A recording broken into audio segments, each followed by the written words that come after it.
Hello and welcome to Connect Sunday, the video helping you to prepare for Mass and to reflect on the Sunday Gospel together. Today it is the third Sunday of Lent.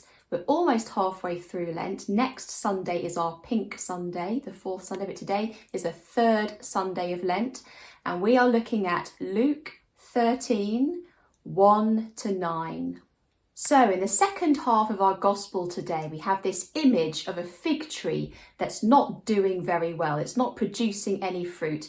And the person who owns this fig tree is saying to the person who looks after the fig tree, I've had enough, it's taking up too much space, just cut it down, it's not been giving us any fruit. But interestingly, the person who looks after the vineyard says, no, I'm going to give this fig tree another chance. Just give it one more year. I'm going to dig around it, I'm going to give it some good food, and then we'll see what happens. Then we'll make a decision.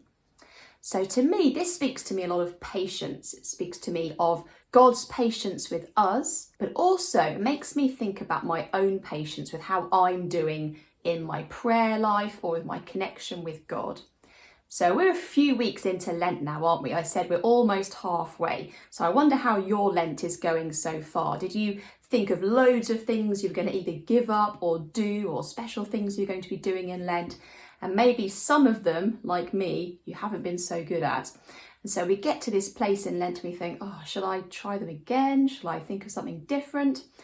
I think sometimes we need to be a bit like that person in the vineyard who gives something another chance. You don't just write it off straight away. And so sometimes also, if we're not feeling like we're very connected with God, we can think, oh, well, that way of praying isn't really working for me. But look what they did in the Gospel today. They really looked at what that fig tree needed, gave it some more time, gave it some proper food, and gave it another chance. So I wonder if there's anything that you need to give another chance. Is there anything that you need to be patient with? Is there something that maybe you're about to give up on, but maybe just needs a little bit more time to bed in? Maybe have a think about that this week. How can we be a little bit more patient with ourselves?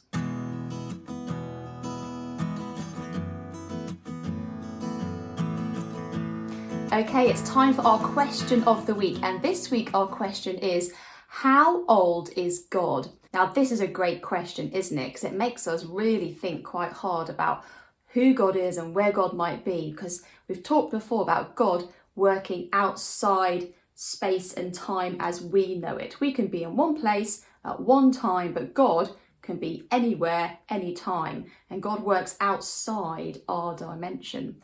So we can't really say that God is, for example, 50 million years old. Okay, God doesn't work in time like we work in time. Things have a beginning, a middle, and an end.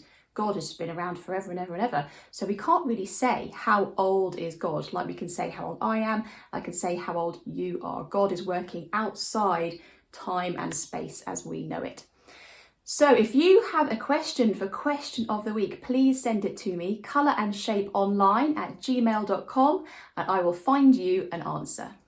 So don't forget to head over to the colorandshapeonline.com website, where you'll find more resources to get into the theme each week. There are reflection questions, discussion questions, creative ideas, so head over there, find those things, and I will see you next week.